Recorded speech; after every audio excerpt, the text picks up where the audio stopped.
Hello friends, आज का हमारा टॉपिक है सरकार। यह टॉपिक आपको काफ़ी पसंद आएगा। वीडियो को लाइक कीजिएगा, शेयर कीजिएगा और सब्सक्राइब कीजिएगा, कमेंट कीजिएगा ताकि हमें मोटिवेशन मिले और हम वीडियो लेकर आएँ। आज हम सरकार के विभिन्न अंगों के बारे में पढ़ेंगे।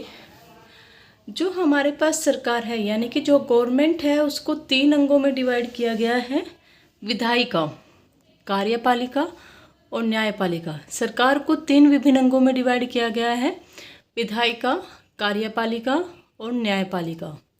अगर हम विधायिका की बात करें, विधायिका के भी आगे 2 पार्ट होते हैं: केंद्र विधायिका और राज्य विधायिका। विधायिका के आगे 2 पार्ट होते हैं: केंद्र विधायिका और राज्य विधायिका। केंद्र विधायिका के अंतर्गत हमारे पास आते हैं राष्ट्रपति, राज्यसभा और लोकसभा। राज्य विधायिका, जिसे विधानमंडल भी कहा जाता है, उसके अंतर्गत हमारे पास 2 पार्ट हैं: विधानसभा और विधान परिषद। एक बार विधायिका को दोबारा से रिवाइज कर लेते हैं। हमने पढ़ा था कि सरकार के 3 विभिन्न अंग होते हैं: विधायिका, कार्यपालिका और न्यायपालिका। सबसे पहले बात कर रहे हैं हम विधायिका की। विधायिका के अंदर हमारे 2 अंग हैं: केंद्र विधायिका और राज्य विधायिका। केंद्र विधायिका के अंतर्गत हमारे पास जो आते हैं राष्ट्रपति जी, राज्यसभा और लोकसभा। राज्य विधायिका, जिसे विधानमंडल भी कहा जाता है, उसके अंतर्गत आती हैं विधानसभा, विधान परिषद। भारत में अब तक 31 विधानसभा है और विधान परिषद। अब बात कर लेते हैं कार्यपालिका। कार्यपालिका के अंतर्गत भी 2 अंग हैं: कार्यपालिका केंद्र की और कार्यपालिका राज्य की।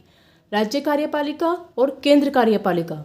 अगर हम केंद्र की कार्यपालिका की बात करें तो केंद्र की कार्यपालिका के अंतर्गत हमारे पास है राष्ट्रपति, प्रधानमंत्री, मंत्रिपरिषद, केंद्रीय सेवाएं।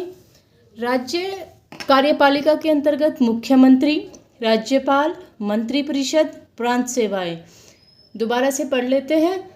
सरकार के 3 अंग थे: विधायिका, कार्यपालिका, न्यायपालिका। सबसे पहले हमने विधायिका के बारे में पढ़ा, अब हम बात करते हैं कार्यपालिका के बारे में। कार्यपालिका के अंतर्गत 2 हमारे पास कार्यपालिकाएं हैं: केंद्रीय कार्यपालिका और राज्य कार्यपालिका। केंद्रीय कार्यपालिका के अंतर्गत हमारे पास राष्ट्रपति, प्रधानमंत्री, मंत्रिपरिषद और केंद्रीय सेवाएं हैं। जबकि राज्य कार्यपालिका के अंतर्गत हमारे पास मुख्यमंत्री, राज्यपाल, मंत्रिपरिषद और प्रांत सेवाएं हैं।